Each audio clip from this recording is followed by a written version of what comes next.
A Brush with Yoga, Not a New Age to Jesus Testimony.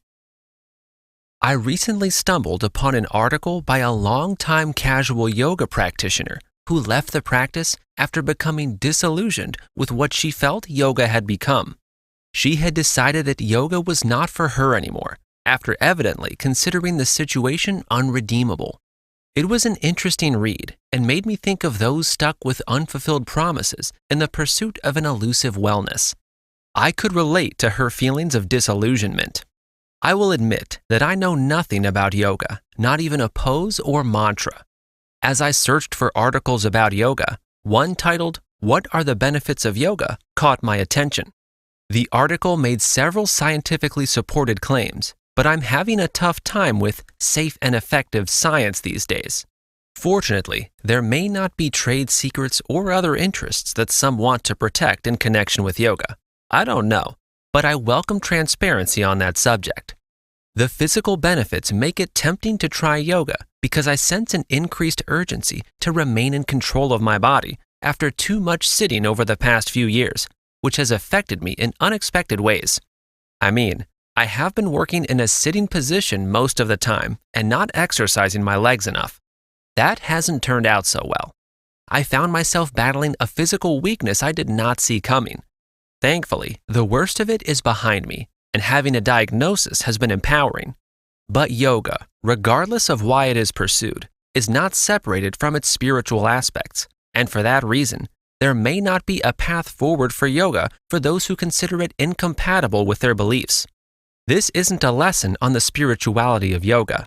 Rather, I aim to highlight how most reside in a state of spiritual bankruptcy, one that cannot be cured through yoga.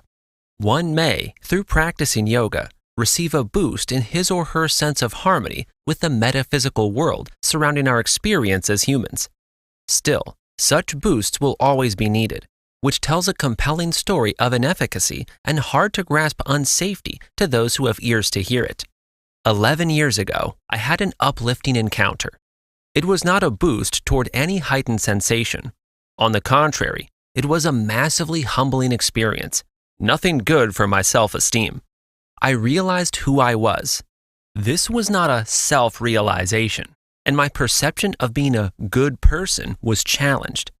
Sin was the problem in my life. It was even ruling over it.